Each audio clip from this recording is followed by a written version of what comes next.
Welcome to the Weekly Homicide Report, the weekly program where we talk about all the people that needlessly died at the hands of another person. So let's take a look at this week's graph. Chicago had 16 reported murders last week. It's 13th week in a row with double-digit murder numbers.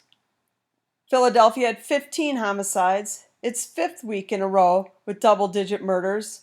They're in lockstep with their record-breaking 2021 year.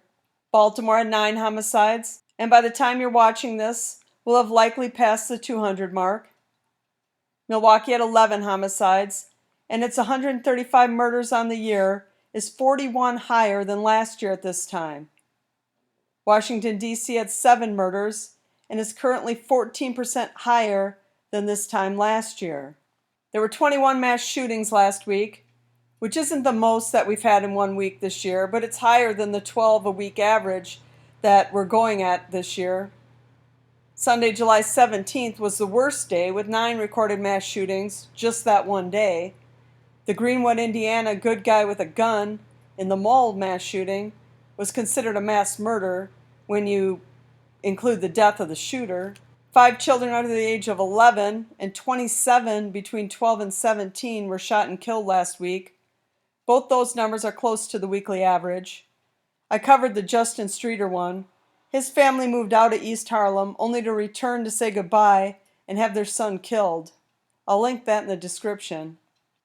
There were 22 defensive use of a firearm incidents reported, including the Greenwood, Indiana man who stopped the mass shooter. I did a video on defensive use of a firearm versus murders, and when defensive use is high, murders are much lower. On to the murder-suicides.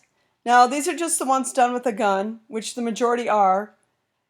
So far, in week 29, we're at 392 for the year, and that's an increase of 16 from last week. I've started a few new video series, Crimes of the Week, Sentences of the Week, and soon Murders of the Week. You might want to check those out. Well, that's all I have for you today, but I'll be back next week with the week 30 numbers. Until then, have a great week, and I'll catch you next week. Support this channel and pick yourself up some original crime-related apparel. Look for the link in the description.